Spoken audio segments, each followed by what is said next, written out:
Intelligence, no one has a monopoly on intelligence. ये क्योंकि कोई ब्राह्मण का दिमाग रेबारियों से कोई बड़ा नहीं है। सही बात है सर। महाजनों का दिमाग रेबारियों से कोई बड़ा नहीं है। इंटेलिजेंस इज यूनिवर्सल, आप अप्लाई करो। मेरे अंकल ने, नाथू जी ने उन ऊँटों का संभाल रखा और उनसे इनकम पैदा हुई ऊँटों के बिजनेस से। इसी से मैं आगे बढ़ सकता। अगर ऊँटों से इनकम नहीं होती ना तो मैं बढ़ नहीं सकता आगे। बदनावर में एक प्राइमरी केयर हॉस्पिटल था, जो वहाँ पर एक डॉक्टर की पोस्टिंग थी। अच्छा। तो वो जब आते थे ना तो छोटा सा बच्चा था और वो सफ़ेद कोट में डॉक्टरी का लेकर के आते थे। I was impressed. अच्छा। उस इम्प्रेशन में छोटे क्या 7-8 साल का होगा। अच्छा। I got impressed. जैसे मैं तो डॉक्टर ही बनूंगा। आपसा ऊँटों का तो कोई काम ही नहीं है। काम मेरे पिताजी है, उनके खुद के ऊँट थे। अच्छा। और वो चौधरी भी थे धार स्टेट के। अच्छा। तो धार स्टेट के ऊँटों के भी सामान रखते थे और इनकम का अच्छी थी। सो अच्छी इनकम से हमें अपॉर्चुनिटी ओपन अप। नमस्कार दोस्तों, मैं हूं नरेंद्र रेबारी। आज मैं आपको रेबारी समाज की एक ऐसी शख्सियत से रूबरू करवाने जा रहा हूं जो किसी तारुफ के मोहताज नहीं है, जिन्होंने देश ही नहीं विदेश में जाकर रबारी समाज का नाम रोशन किया है। जी हाँ, मैं बात कर रहा हूँ रबारी समाज के प्रथम डॉक्टर देव कल्याण जी भाटी के बारे में। नमस्कार सर, एक बार आप अपनी ये जो डॉक्टरी की जर्नी है कहाँ से शुरुआत हुई उसके बारे में बताइए। अच्छा, पहले बार मेरे को आइडिया डॉक्टर बनने का आया जब बदनावर में घर पर डॉक्टर मदर की इलाज करने के लिए आते थे। उस समय देखा, छोटा था पर डॉक्टर मेरे को बड़े लगते थे। तो उसी समय दिन में आया कि मैं भी अब डॉक्टर बनूं। और उसके कोशिश से धीरे धीरे पढ़ना किया है और मेहनत की। फादर की डेथ होने के बाद में अंकल ने मदद की है। वो सारा बिजनेस उन्होंने संभाला और उससे जो भी इनकम हुई है उस इनकम से मैं उज्जैन गया, जयपुर गया पढ़ाई के लिए और इंदौर में MBBS किया और कानपुर से ऑर्थोपेडिक में डिप्लोमा लिया।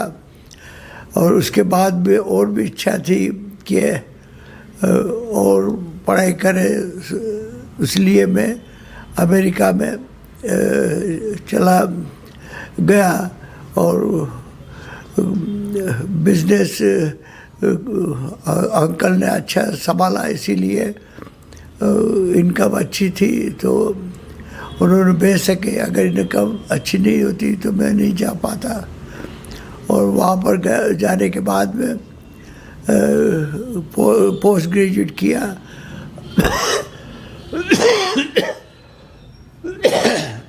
और वहाँ पर फैसिलिटी काफ़ी है, इंडिया से भी ज़्यादा है। उस समय जब मैं गया था 60 साल के पहले, यहाँ तो कोई फैसिलिटी नहीं थी, कोई अच्छा हॉस्पिटल भी नहीं था जहाँ की सर्जरी कर सको। अब तो काफ़ी प्राइवेट हॉस्पिटल बन गए, पर उस समय कुछ नहीं था। तो मैं वहीं पर रह गया और वहीं प्रैक्टिस शुरू की। और मोस्ट ऑफ द टाइम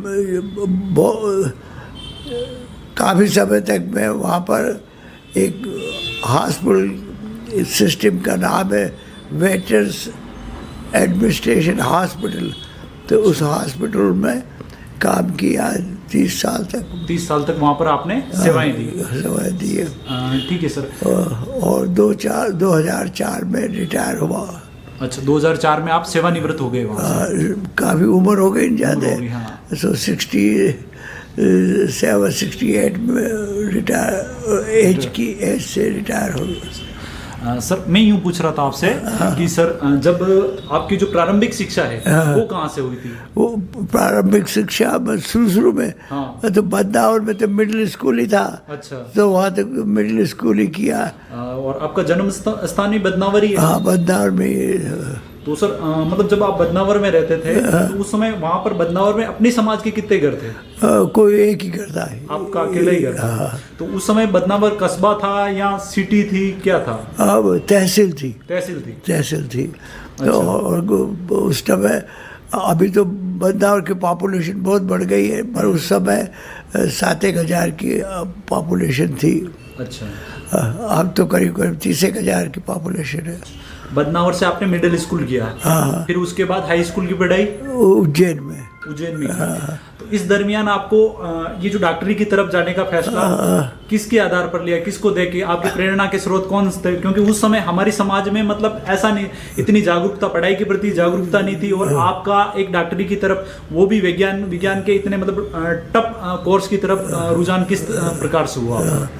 वो बदनावर में एक प्राइमरी केयर हॉस्पिटल था, जो वहाँ पर एक डॉक्टर की पोस्टिंग थी। अच्छा। तो वो जब आते थे ना, तो छोटा सा बच्चा था और वो सफ़ेद कोट में डॉक्टरी का लेकर के आते थे। I was impressed. अच्छा। उस इम्प्रेशन में छोटे, क्या 7-8 साल का होगा। अच्छा। I got impressed. जैसे आज मैं तो डॉक्टर ही बनूंगा। आपसा उठोगा तो कोई काम ही नहीं है। काम ही नहीं है। मतलब बचपन में ही आप उन डॉक्टर साहब को घर पे ट्रीटमेंट करने आते थे, उनको देख के प्रेरित हुए कि मेरे को भी डॉक्टर बनना है, और वहां से आपकी ये जर्नी चल पड़ी। और एक बार उस जर्नी में लग गए ना। हाँ। तो वो सब्जेक्ट भी ऐसे लेते रहे। फिर साइंस लिया, फिर उसी की बायोलॉजी लिया। सर जैसे ठीक है, आपके आसपास का तो मतलब समाज के लोग तो इतने थे नहीं, आप दूसरी अदर सोसाइटी में रह रहे थे यहाँ पे बदनावर में, तो आसपास के ऐसे संगी साथी भी रहे होंगे जिनका भी इसमें इंटरेस्ट था, उनका कितना योगदान है आपको उस जर्नी की तरफ ले जाने का? मैं अपने बदनावर में तो एक जो घर के सामने थे ना, एक सेठ जैन, उनका बच्चे एक लड़के थे, समृद्धमल जी। हाँ। पर वो तो मेरे से काफ़ी बड़े थे। अच्छा। तो मेरे क्लासमेट में 5 साल आगे 5 साल पीछे कोई भी डॉक्टर नहीं बना बदनावर से। अच्छा। और मैं भी 20 साल के बाद में एक कोई डॉक्टर बना है, वो अभी यहाँ पर काम कर रहा है इंदौर में। अच्छा। मतलब जब आप जिस स्कूल से आपने पढ़ाई की उससे 5 साल पहले भी कोई डॉक्टर नहीं बना था, और उसके बाद भी कोई नहीं बना, आप पहले डॉक्टर थे? हाँ। और आपकी प्रेरणा का स्रोत सिर्फ वो डॉक्टर साहब जो आपके घर पे आपकी मदर का ट्रीटमेंट करने आते थे, उनसे प्रेरणा लेके कि हाँ भाई मेरे को भी डॉक्टर बनना है, तो वो वहां से आपने अपना ख्वाब बुना कि हाँ भाई मेरे को जाना है। ठीक है सर, यहाँ से सफर हुआ, फिर आप मिडिल स्कूल से हाई स्कूल गए, उसके बाद क्या पढ़ाई की आपने सर? उसके बाद में कॉलेज का कोर्स लेना पड़ता है ना। अच्छा। उस समय हाई स्कूल 10th ग्रेड ही था। अच्छा। आजकल तो हाई स्कूल 12 ग्रेड पर कॉलेज करना पड़ता है। हाँ। तो कॉलेज के लिए मैं जयपुर गया और वहाँ से सब जो मेडिकल स्कूल में जाने के लिए सर्टेन थोड़े जो कोर्स होते हैं, biology and chemistry and physics, तो उनका वहाँ से लिया और अच्छे इनफ मार्क्स, सो यहाँ पर एडमिशन होगी। तो सर पहले ये प्रोसेस थी कि मतलब आपको मतलब हाई स्कूल करने के बाद आपको ग्रेजुएशन करनी पड़ेगी, एक बेसिक डिग्री लेनी पड़ेगी, फिर जाके मेडिकल में दाखिला होगा? राइट, ऐसा प्रोसेस था। अभी डायरेक्ट जैसे 12th के बाद नीट करके होता है, वैसा प्रोसेस नहीं था क्योंकि वो उस समय 10वीं क्लास थी। अच्छा। तो अब तो 12 है ना सर। हाँ। 12 हाई स्कूल करके डायरेक्ट जा सकते हैं कि आप नीट का एग्जाम दोगे और नीट में आपके अच्छे मार्क्स मिले तो आपको अच्छा मेडिकल कॉलेज मिल जाएगा। ठीक है, वो प्रोसेस नहीं थी, इसलिए आपने पहले हाई स्कूल के बाद में बेसिक डिग्री की, फिर उसके बाद मेडिकल कॉलेज में। तो आपका मेडिकल कॉलेज कौन सा था sir? MG medical college Indore में। MG medical college. फिर आपने ऑर्थोपेडिक में डिप्लोमा किया डिप्लोमा किया कानपुर से। तो सर उसके बाद में आपका जो फॉरेन जाने की जर्नी वो कैसी थी सर? फॉरेन जाने की यंग थे ना उस समय, और यंग लोग काफ़ी एम्बिशन होती है। तो कुछ लोग जो अमेरिका ने ज़्यादा, पहले तो लोग इंग्लैंड में जाते थे, पर उस समय जब मैं MBBS पास किया ने, उस समय लोग अमेरिका जाना शुरू कर दिया था। तो मैंने भी देखा कि चलो अपन 2-4 साल अमेरिका में ट्रेनिंग लेकर के वापस आ जाएंगे। तो वहाँ ट्रेनिंग लेने के बाद में वापस यहाँ आए, पर यहाँ पर कोई सुविधा ही नहीं है। सर्जरी में सर्जन हूँ, तो सर्जरी की प्रैक्टिस की यहाँ सुविधा ही नहीं है। कोई उस समय कोई अच्छा हॉस्पिटल भी नहीं था, नर्सिंग होम भी नहीं था। तो वहाँ अपॉर्चुनिटी मिल गई अमेरिका में, तो फिर वहीं रह गया। डॉक्टर साहब का कहने का मतलब है कि यहाँ से MS की पढ़ाई करने के लिए फॉरेन गए थे, फॉरेन जाकर वापस जब पढ़ाई कंप्लीट हो गई पुनः वापस अपने देश आए, परंतु यहाँ पर उस समय जब इन्होंने MS की पढ़ाई करने के बावजूद उस समय यहाँ फैसिलिटी नहीं थी कि सर्जरी करने की व्यवस्था नहीं थी, तो इन्होंने वापस विदेश का रुख किया क्योंकि वहाँ पर बेटर फैसिलिटी अवेलेबल थी, इसलिए वापस पुनः वहाँ गए।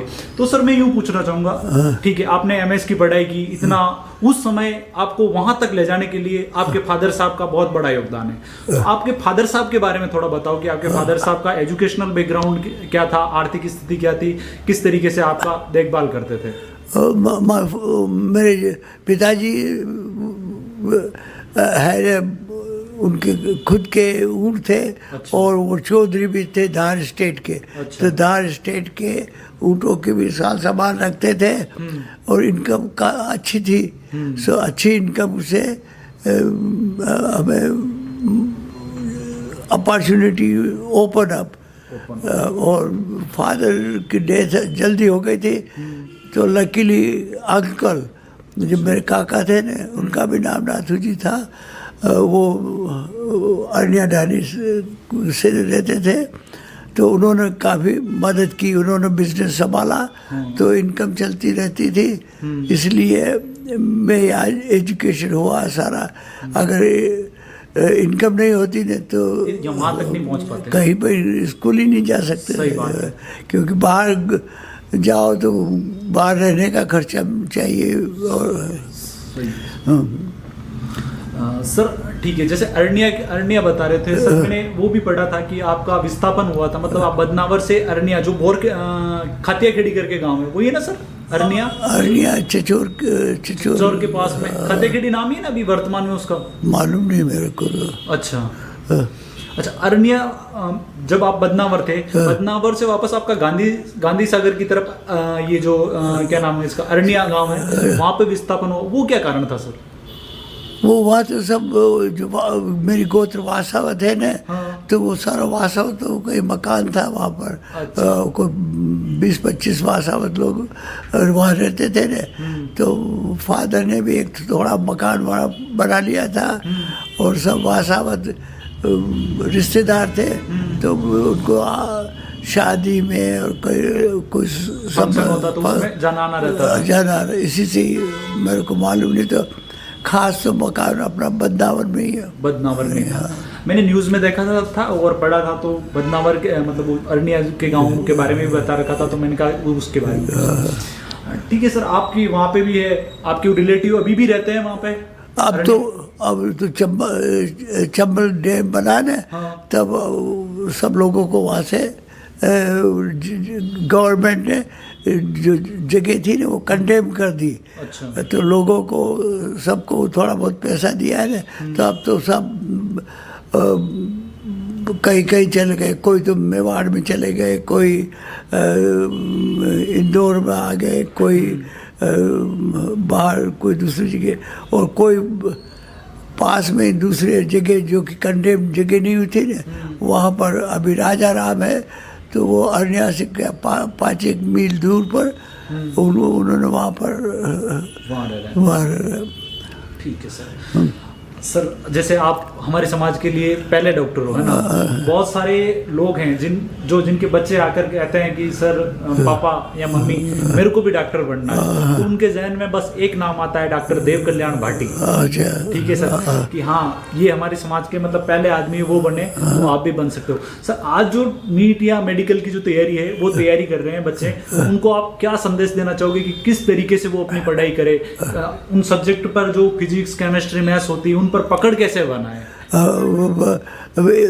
एक बार मन में वंस यू डिटरमाइन, एक बार आपने इच्छा होगी कि हमें डॉक्टर ही बनेंगे ना, तो फिर लोग गाइड करेंगे कौन से सब्जेक्ट लेना है उसके एडमिशन के लिए, सर्टेन कोर्स वो आप लोगे ना तभी अप्लाई कर सकते हो, नहीं तो अगर आर्ट और नॉन साइंस के लोगे नहीं तो फिर अप्लाई नहीं कर सकते हो।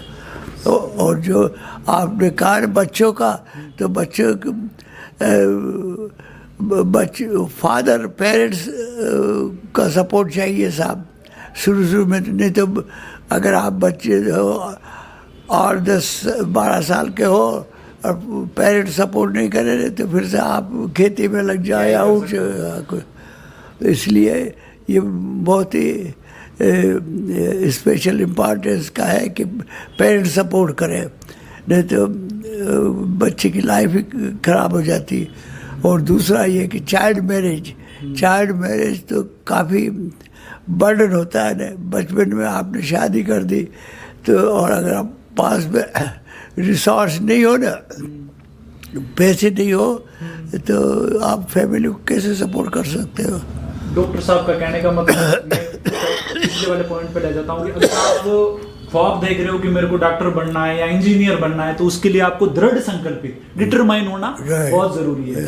और उसके साथ डिटरमाइन ही नहीं, उसके साथ आप तो डिटरमाइन हो, और अगर आपके मदर फादर आपको कोई दूसरा काम करने में लगा रहे हैं और वो अवेयर ही नहीं है, वो ध्यान नहीं दे रहे, तो आप बाधक हो सकते हैं। पर जब आप एक बार लग जाओगे तो धीरे धीरे सब बाधाएं दूर होती जाएगी। आप एक बार चुनो तो खरी उस पाथ को, धीरे धीरे सब कुछ सही हो जाए।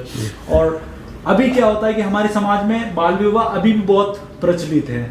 बाल विवाह मतलब छोटी उम्र में भी शादी करवा दी, बच्चा 10th में पढ़ रहा है 9th में पढ़ रहा है उसकी शादी करवा दी, शादी करवाने के बाद मतलब जैसे 10th में पढ़ रहा है और उसकी शादी करवा दी, 2 साल बाद उसकी बहू को भेज देंगे, वो उसका खुद तो पैर पे खड़ा ही नहीं रह रहा है और उसके पारिवारिक जिम्मेदारी कैसे संभाले? नहीं संभाल सकते सर, सही है ना सर? बहुत मुश्किल है। तो बाल विवाह पर प्रतिबंध लगना चाहिए। एक बेस्ट जो नॉर्मल उम्र है 18 से ऊपर हो लड़की की, उसी के बाद शादी करवानी चाहिए, नहीं तो बहुत सारी डिसएबिलिटी आगे जाके उसको फेस करनी पड़ती है। और बच्चों से जब ज्यादा पैसे भी लेते हैं सर, आजकल ये कंडीशन है कि कोई खुली लड़की देगा तो ऐसे मुंह बोलता है 5 लाख चाहिए मेरे को, 10 लाख चाहिए, लड़का 10,000 रुपए कमा रहा है और 10 लाख कहाँ से आएगा? 10 लाख कहाँ से देगा? तो उस पे आप क्या कहना चाहोगे सर? ये तो खराब रिवाज है साहब, क्योंकि जो पैसे मांगना बच्चियों के लिए खराब रिवाज है। अच्छा लड़का हो, उसको पढ़ा हो लिखा हो ना, तो क्या से उसको क्या कहते हैं, डोरी कहते हैं ना, तो उसकी जरूरत ही क्या है, क्योंकि अच्छा लड़का होगा तो जिंदगी भर आपकी बच्ची अच्छी तरह से रह सकती है। उनसे दहेज लेने की जरूरत नहीं। अगर लड़का अच्छा पढ़ा लिखा है, भले गरीब परिवार का है, तो वो अगर उसमें एजुकेशन है तो वो आगे जाके अपने घर को मजबूत कर सकता है। और अगर आप पहले ही कमजोर है और उससे पैसे ले रहे हो, उसके पास पैसा ही नहीं शादी करवाने की, सामाजिक प्रतिबंध से वो अगर यहाँ वहां से करके जुगाड़ करके कर भी रहा है ना, तो आगे जाके वो लड़की आपकी जाके खुश नहीं रहेगी, कहीं ना कहीं आपको उसको तोड़ना पड़ेगा, या फिर वो बैठेगा ही नहीं, क्योंकि लड़का वो कर्जे में रहता है। जब उससे निकलने की कोशिश करेगा, निकल ही नहीं पाएगा और ज्यादा परेशान, अब कर्जे में ही रहेगा, और कर्जे से बाहर निकलो ना तो अभी बहुत समय लग जाता है और उसकी आधी जिंदगी तो उसी में चल जाती है। अगर आपने 20-21 में या फिर 15-16 में शादी कराई और 8-10 लाख का कर्ज है, तो उसको पूरा करते करते 5-7 साल तो ऐसे ही खत्म हो जाएगा।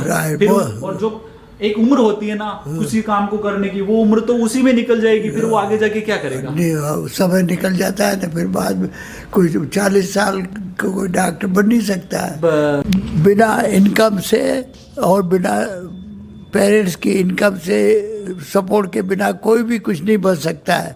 और मैं जब डॉक्टर बना न तो सारों मेरे अंकल ने, नाथू जी ने ऊँटों का संभाल रखा और उनसे इनकम पैदा हुई ऊँटों के बिजनेस से। इसी से मैं आगे बढ़ सकता। अगर ऊँटों से इनकम नहीं होती न तो मैं बढ़ नहीं सकता आगे। ये इसेंशियल नहीं है कि आप सब डॉक्टर ही बनो। बहुत सारी अच्छी ब्रांचें हैं दूसरे एजुकेशन में। आप चाहे अच्छे इंजीनियर बनाओ, वो भी काफ़ी अच्छा है साहब। आप बिजनेस वाले बन सकते हो, जैसे दीपक जी और ललित जी जैसे, तो उसमें भी आपको काफ़ी इंडिपेंडेंस रहेगी। आप लाल सिंह जी जैसे हायर ऑफिस बैंक में बन सकते हो। सिर्फ यही है कि लोअर लेवल या हायर लेवल के लिए आपको कैपिटल चाहिए और एजुकेशन चाहिए। लोअर लेवल में अगर आप गवर्नमेंट का काम करोगे तो कुछ नहीं बनेगा। आप गरीब ही रहोगे, बच्चों को पढ़ा नहीं सकोगे। इसलिए first requirement is have a good education and then have a capital. The best way to progress is have a business. Because even if you are a bank manager like Lal Singh ji, salary has a limit. Business, there is no limit on salary. Doctor साहब का कहने का मतलब ये है कि आपने अगर एजुकेशन ले रहे हो तो एजुकेशन का मतलब ये नहीं कि ना सिर्फ आप सरकारी नौकरी लगो। सरकारी नौकरी लग के भी अगर आप पियोन या चपड़ासी या छोटे बन रहे हो तो उसका कोई खास असर नहीं पड़ेगा। अगर आप एजुकेशन ले रखी है और अगर आपका नहीं होता है, छोटी मोटी पोस्ट पे होता है तो अगर ले रहे हो तो ठीक है, अगर नहीं होता है तो भी अपने को उदास होने की जरूरत नहीं है। आपने जो एजुकेशन ली है उसको दूसरे सेक्टर में अप्लाई करो, आपका जो इंटरेस्ट है उसमें अप्लाई करो, ताकि वहां पे आपको बेहतर रिजल्ट मिलेंगे। उदास होने की कोई जरूरत नहीं। बिजनेस एक ऐसी चीज है ना, आप एक अच्छे व्यवसायी बन सकते हो, एक वकील बन सकते हो। डॉक्टर साहब का कहने का मतलब जरूरी नहीं कि आप डॉक्टर ही बनो, आप इंजीनियर बन सकते हो, आरएस बन सकते हो, आईएएस बन सकते हो, ये चीजें। और व्यापार की तो कोई लिमिट ही नहीं है। अगर आप खुद का व्यापार करते हो, हमारा पुश्तैनी काम है जो ऊंट पालन का, भेड़ बकरी पालन का, धीरे धीरे कम होता जा रहा है। हम दूसरों के यहाँ पे जाके काम कर रहे हैं। अगर हम इसी में नवाचार करें, जैसे कि हमारे ऊंट का दूध अभी 30-35 रुपए लीटर बिक रहा है, इसमें अगर जो बीच में जो स्पेस है, जिनको असली में रिक्वायरमेंट है कि जो डायबिटीज का पेशेंट है उसको रिक्वायरमेंट है, उसको ले जाकर बेचेंगे अपन तो अपने को सही मूल्य मिलेगा। ये है। जब भेड़ बकरी के दूध की बात करें तो बकरियों की संख्या भी धीरे धीरे, जो हमारे मारवाड़ साइड से आने वाले लोग हैं उनकी संख्या दिन ब दिन घटती जा रही है। उनके साथ अन्याय होता जा रहा है। इधर एमपी में आते हैं तो कोई उनके साथ मारपीट कर रहा है, कोई क्या कर रहा है ही नहीं, ध्यान ही नहीं लोगों का। तो जब हमारे पढ़े लिखे लोग इसमें आएंगे तो इनके साथ में जो दुर्व्यवहार हो रहा ना वो कम होगा और उनको एक अच्छा मार्केट प्रदान करेंगे और एक अच्छी वैल्यू, इनकी सही तरीके से मार्केटिंग होगी। अगर बकरी का दूध भी है और जब डेंगू की समस्या आती है उस समय आप उसको एक मार्केट का रूप दोगे तो उस समय आपको अच्छा मूल्य मिलेगा। ये चीज़ें तो है ही है। और आप जब अपने बच्चों को अगर पढ़ाने की बात आती है तो आप छोटी उम्र में अगर उनकी शादी कर दोगे तो कभी नहीं पढ़ा सकोगे। दूसरी बात, आप है ना अगर बच्चों को पढ़ाना चाहते हो तो आपको खुद को सक्षम होना पड़ेगा। ये ख्वाब सिर्फ बच्चे का ख्वाब नहीं कि मेरे को डॉक्टर बनना है, उसके माता पिता का भी इच्छा होनी चाहिए कि हाँ भाई मैं इसको पढ़ाऊंगा। और शुरू में तो पेरेंट्स की गाइडेंस जरूर होती थी। सही है। और आजकल जो तैयारी करते हैं ना बच्चे, तो उनके साथ में बहुत सारे ऐसे केस देखने को मिलते हैं कि बच्चा तैयारी कर रहा है कोटा जाके, तो उसके माँ बाप भी उसका घर छोड़ के कोटा जाके शिफ्ट हो जाते हैं। शिफ्ट हो जाते नहीं तो पैसे भेजते, सपोर्ट करते हैं। बहुत सारे केसों में ऐसा देखने को मिलता है कि वो खुद वहां जाके जब तक उसकी कंपटीशन का टाइम खत्म नहीं होगा तब तक वहां रहेंगे। जैसे ही खत्म हुआ, सिलेक्शन लिया, फिर जाके वो जब तक उसको मेडिकल कॉलेज तक या फिर जो आईआईटी या एनआईटी है वहां तक नहीं भेज देते हैं तब तक वो घर पर नहीं लौटते हैं। ऐसी अवेयरनेस जब हमारी समाज में आएगी तो हमारी समाज के बच्चे भी मेडिकल इंजीनियरिंग जो टॉप सीट संस्थान है ना वहां तक अपनी पहुंच बन पाएगी। रिमेंबर, जो intelligence, no one has a monopoly on intelligence. ये क्योंकि कोई ब्राह्मण का दिमाग रेबारियों से कोई बड़ा नहीं है। सही बात है सर। महाजनों का दिमाग रेबारियों से कोई बड़ा नहीं है। Intelligence is universal. आप अप्लाई करो, कैसे अप्लाई करो वैसे। कोई कहता है कि मैं इंटेलिजेंस हूँ, ये caste intelligence, this nonsense. Everyone is intelligence as long as आप अप्लाई करो उसको। सही है। डॉक्टर साहब का कहने का मतलब ये है कि कोई समाज जैसे ब्राह्मण हो गया, जैन हो गया, वो उन पे ही अप्लाई नहीं होता कि सिर्फ वही डॉक्टर बन सकते हैं। अगर हम भी कोशिश करेंगे और हमारे परिवार वाले अगर हमारे साथ खड़े हैं तो हम भी उन सिर संस्थान तक जा सकते हैं। इंटेलिजेंसी और दिमाग किसी का गुलाम नहीं है। राइट, सही है, ये बात है। सर मैं अब आपके अमेरिका के बारे में थोड़ी जानना चाहूँगा कि सर अब आप मतलब 30-35 साल पहले जब अमेरिका गए थे, उसके बाद में आपके बच्चे भी हैं, तो उनके बारे में थोड़ा बताइए सर। मेरे 3 बच्चे हैं, 2 बच्चे तो डॉक्टर हैं और एक तो सर्जन है और एक प्रोफेसर है वहाँ पर स्टैनफोर्ड यूनिवर्सिटी में। अच्छा। और एक पुलिस में काम करता है, पुलिस इंस्पेक्टर। अच्छा। और उनके बच्चे हो गए उनके। अच्छा। वो तो काफ़ी बड़े लोग हैं, तो बड़े उम्र के हैं। बड़ी उम्र के। सर मतलब बहुत बार देखा जाता है कि हमारे यहाँ कोई डॉक्टर है तो उसके बेटा को डॉक्टर नहीं बना पा रहा, बहुत कम लोगों में देख पाते हैं। पर सर ये चीज़ आपने पुनः आपके बच्चे भी डॉक्टर बने, कोई पुलिस बने, अच्छी पोस्ट पे साबित हुए। ये समाज के लिए बहुत बड़ा संदेश है कि अगर आप सही राह पे चलोगे तो आपके बच्चे भी सही दिशा में जाएंगे। ठीक कह रहे हो आप सब।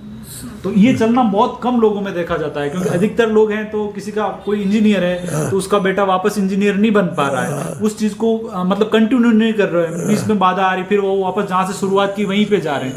आपने ये चीज करके समाज को एक अलग संदेश देने की कोशिश की कि अगर आप सही राह पे हो तो आपके बच्चे भी सही राह पे ही जाएंगे। अगर उनकी जो अपब्रिंगिंग हुई ना, वो बड़े हुए, वो अच्छे संस्कारों के साथ बड़े हुए, तो वो आपकी नक्शे कदम पे चलेंगे। पेरेंट्स के फुट स्टेप फॉलो करते हैं सर। जैसे कि सर आपके जो बच्चे हैं, आपकी वाइफ हैं, वो अमेरिका मुल्क ही थे ना, दूसरे वाले वाइफ थे? वो तो जापानीज थे। ठीक है, पर आपके बच्चों के नाम मैंने देखे ना तो वो भारतीय मूल के रखे हैं सर। उनके 2 नाम है। अच्छा। एक जापानी नाम है और एक हिंदुस्तानी नाम है। अच्छा। तो जैसे कि पहले बच्चे का नाम है महेंद्र। हाँ। इसे हिंदुस्तानी नाम है। हाँ। और दूसरा मिडिल नेम तकाशी। अच्छा। वो जापानीज नाम है। हर बच्चों के, क्योंकि 2 पेरेंट हाँ। अलग अलग देश के थे ना, तो सबने अपने को नाम दिया। अच्छा, उनके अनुसार भी रखने दिया कि हाँ आप आपके हिसाब से रख लो, और 2 नाम हो गए सर। ठीक है सर। और वो भी अभी दो तो डॉक्टर है और एक पुलिस में इंस्पेक्टर है, तो उनके बच्चे भी होंगे, वो भी अच्छी पढ़ाई वगैरह कर रहे होंगे। तो सर उनका कभी हमारे देश आने का विचार नहीं होता है? उनका मन नहीं करता कि दादाजी चलो हम भी चलते हैं? आए थे ना, एक बच्ची आई थी अभी। अच्छा। सर जैसे आप इतने साल बाद यहाँ आए सर, तो किन किन दोस्तों से मुलाकात हुई सर आपकी? यहाँ पर आया, बद्दावर में गया। बद्दावर में तो मेरी उम्र वाले तो सब बहुत सारे चले गए हैं, थोड़े उनके लड़के हैं, बच्चे उनके साथ में थोड़ी जानकारी है तो उनके साथ में मिलने गया। और इंदौर में मैं एक मेरे फ्रेंड के लड़के हैं, वो केट में काम करते हैं। अच्छा। उनके वहाँ पर मिला और उनके वहाँ ठिका रहा था। 2-3 दिन रुके? 2-3 दिन वहाँ रुके। अच्छा। और दूसरे तो कोई, मेरी उम्र काफ़ी हो गई तो मेरी उम्र वाले तो बहुत से चले गए हैं। सही है सर। यहाँ पर अपने मंदिर की प्राण प्रतिष्ठा भी थी ना सर, नागेश्वर जी? हाँ, नागेश्वर की जो पिताजी की और ग्रैंडफादर की जो समाधि थी के वहाँ पर पूजा की। अच्छा। क्योंकि बार बार तो आना नहीं होता है। सो ये इस बार सभी बच्चे आ गए और ग्रैंड पेरेंट्स सब आ गए ने, तो उनको रिस्पेक्ट, पूजा की और रिस्पेक्ट दिया। अच्छा, मतलब फादर साहब, इनके फादर साहब की जो समाधि है ना नातू जी की, वहाँ पर बच्चे और सब आए थे यहाँ पर, है ना। तो सर इससे पहले भी इंडिया आना जाना रहता था आपका? हाँ, पहले कई बार आया था जब यहाँ पर सिस्टर और मदर थी क्या जिंदा, तब आता रहता था हर 4-5 साल में एक बार।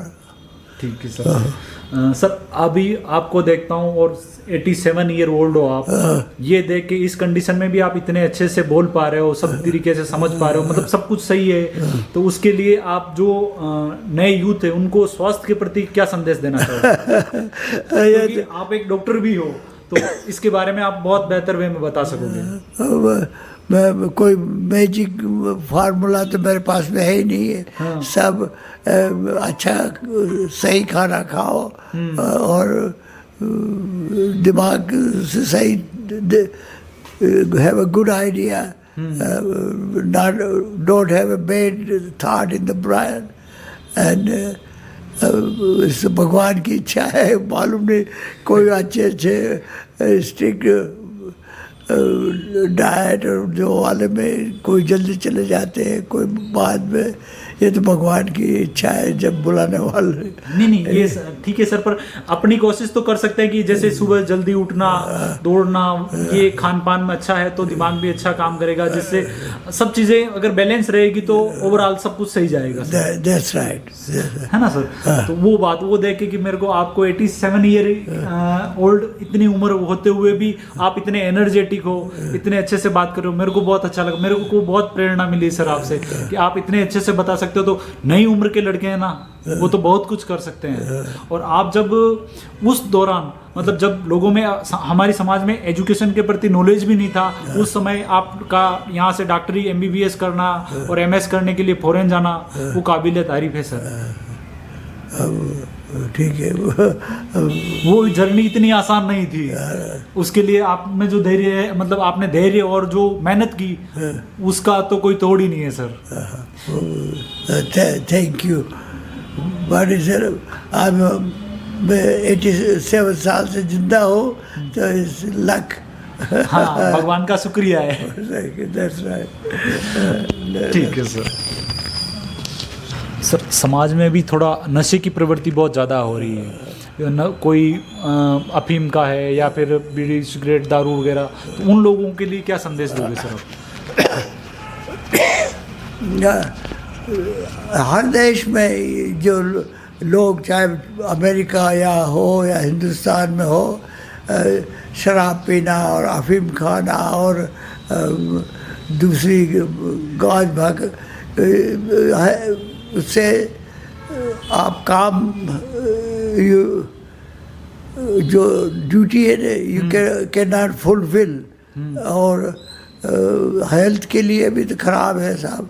सो और पैसे भी काफ़ी चले जाते हैं। जो लोग शराब पीना या अफीम खाना चाहते थे, तो सारी इनकम उसमें चली जाती है और फैमिली को सपोर्ट करना मुश्किल हो जाता है। इसलिए होप लोग